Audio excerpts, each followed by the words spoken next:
నమస్తే. నా పేరు doctor Suchitha. Chief consultant of Arogyavardhini ayurvedic hospital.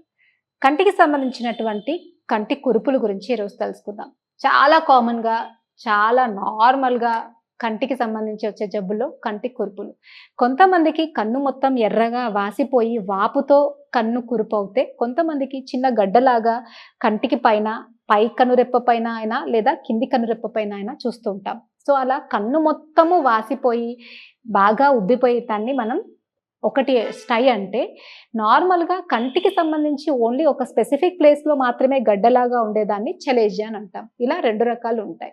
అయితే కన్ను మొత్తం కూడా వాపుతో వచ్చి ఉన్న దాంట్లో మనం ఒక 2-3 డేస్ వేడి ఫెర్మెంటేషన్స్ అంటే పసుపు నీళ్లలో కర్చీఫ్ పెట్టేసి దాంతో హాట్ ఫెర్మెంటేషన్ ఇవ్వడం, కొంచెం ఫుడ్ నార్మల్ లైట్ ఫుడ్ తీసుకోవడం, కొంచెం వాపును తగ్గించేటువంటి గుణం ఉన్నటువంటి medicines like Kanchanara Guggulu, Triphala Guggulu and Septilin tablets ఇవి మనం రెగ్యులర్‌గా ఆయుర్వేదిక్‌లో ప్రిస్క్రైబ్ చేస్తుంటాం. ఇలాంటివి తీసుకున్నట్టయితే ఒక 2-3 డేస్‌లో మీకు ఆ స్టై తగ్గిపోతుంది. అండ్ చాలా మందికి మోషన్ ఫ్రీ లేకపోవడం వల్ల కూడా ఈ స్టై అనేది రిపీటెడ్‌గా వస్తూ ఉంటుంది. అలాంటి వాళ్ళకి మనం మోషన్ ఫ్రీ ఉండడానికి వాళ్ళ ప్రకృతికి అనుగుణంగా అవిపతికర చూర్ణం లేదా హింగ్వాస్టిక చూర్ణం లేదా క్యాస్టర్ ఆయిల్ లేదా అరగ్వద చూర్ణము లేదా అరగ్వద తిక్తక ఘృతము అలా వాళ్ళ కండిషన్ని బట్టి వాళ్ళకి ఏది అనుగుణమో అలాంటి లాక్సేటివ్‌గా అంటే మోషన్ ఫ్రీగా ఉండే మెడిసిన్ పెడుతూ కంటి మీద పనిచేసేటువంటి మెడిసిన్స్ ఇవ్వడం వల్ల వాళ్ళకి అలా రిపీటెడ్‌గా ఆ స్టై కన్ను కురుపులు అనేవి రాకుండా ఉంటాయి. చాలా మంది పిల్లల్లో మీరు అబ్జర్వ్ చేస్తూ ఉంటారు. ఎండాకాలం రాగానే జస్ట్ ఒక 5-6 డేస్ ఏమన్నా మ్యాంగోస్ తిన్నా లేదా ఎండల్లో బాగా తిరిగినా ఈ స్టై అనేది వస్తూ ఉంటుంది. వేడి చేయడం వల్ల వస్తూ ఉంటుందని చెప్తూ ఉంటారు.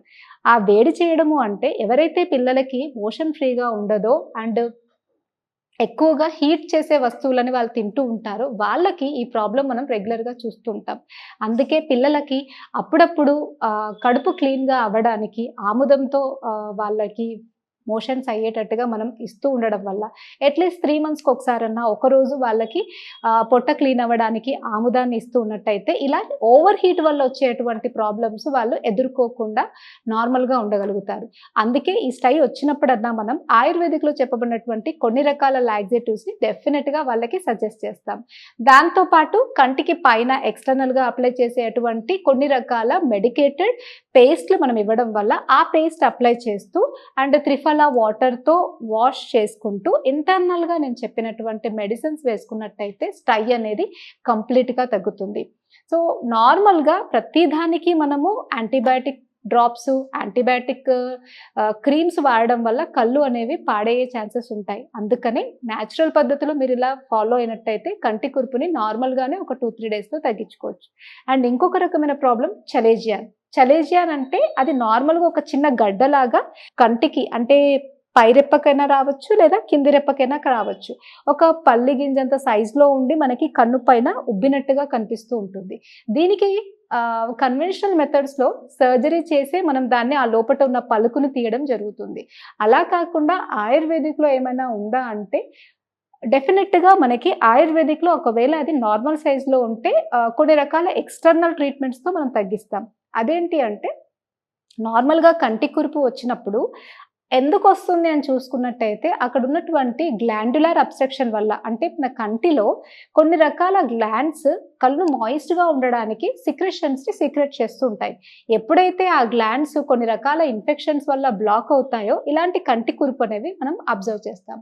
అలాంటి కండిషన్స్‌లో ఆ గ్లాండ్యులర్ అబ్‌స్ట్రక్షన్ అనేది మనం తీసినట్టయితే మళ్ళీ కంటి కురుపు అనేది నార్మల్ అయ్యే ఛాన్స్ ఉంటుంది. అందుకే ఆయుర్వేదిక్‌లో ఇలా చలేజియన్ స్టార్టింగ్ స్టేజ్‌లో ఉన్న లేదా కొంచెం పెరుగుతూ ఉన్నప్పుడు మనం చెప్పే చిన్న టెక్నిక్ వల్ల వాళ్ళు కంటి కురుపుని కంప్లీట్‌గా తగ్గించుకోవచ్చు. అదేంటి అంటే ఆముదంతో చేసే చిట్కా. నార్మల్‌గా వంటాముదం తీసుకొని కంటికి ఎక్కడైతే మనకి కన్ను కురుపు ఉంటుందో అక్కడ నార్మల్‌గా ఒక 3-5 మినిట్స్ మెల్లగా మసాజ్ చేయాలి. చేసిన తర్వాత ఒక 5 మినిట్స్ వేడి నీళ్ళలో ఒక క్లాత్ పెట్టేసి గోరువెచ్చగా మన కంటికి స్టీమ్ తీసుకోవాలి. అలా ఒక 3-5 డేస్ చేసి మోషన్ ఫ్రీగా ఉండేటట్టుగా మంచి ఫుడ్ తీసుకున్నట్టయితే ఆ కంటి కురుపు అనేది స్లోగా తగ్గిపోతుంది. అలా కాకుండా చాలా పెద్ద సైజులో ఉండి మీరు అలా చేసినా తగ్గకపోయినట్టయితే ఆయుర్వేదిక్‌లో కొన్ని వాపు తగ్గించేటువంటి మెడిసిన్స్ ఉంటాయి. వాటితో పాటు ఇలా చేసినట్టయితే తగ్గుతుంది. ఇంకా ఎక్కువ పెద్దగా ఉన్నట్టయితే మనం చేసేటువంటి లీజ్ థెరపీ కావచ్చు, లేదా విద్ధకర్మ కావచ్చు, కొన్ని రకాల సర్జికల్ చిన్న టెక్నిక్స్ అంటే పూర్తి సర్జరీ కాకుండా చిన్న చిన్న టెక్నిక్స్ వల్ల మనం ఆ కంటి కురుపుని వితౌట్ సర్జరీ ఎటువంటి పెయిన్ లేకుండా, ఎటువంటి ఎనస్థెటిక్ ఇంజెక్షన్ లేకుండా చాలా సేఫ్ మెథడ్‌లో కంటి కురుపుని కంప్లీట్‌గా తగ్గించొచ్చు. ఈవెన్ చిన్న పిల్లలకైనా కూడా మనం చేసే ఈ పద్ధతి వల్ల వాళ్ళకి ఎటువంటి పెయిన్ లేకుండా కంటి కురుపుని చాలా సమర్థవంతంగా తగ్గించుకోగలుగుతాం. సో, మీరు కూడా పిల్లలు ఒకవేళ కంటి కురుపుతో బాధపడుతున్నట్టయితే ఈ ఆయుర్వేదిక్‌లో చెప్పబడినటువంటి మెడిసిన్స్, ట్రీట్మెంట్స్ వల్ల దాన్ని చాలా కంప్లీట్‌గా, సేఫ్‌గా తగ్గించుకోవచ్చు. సో, మీరు కూడా ట్రై చేయండి.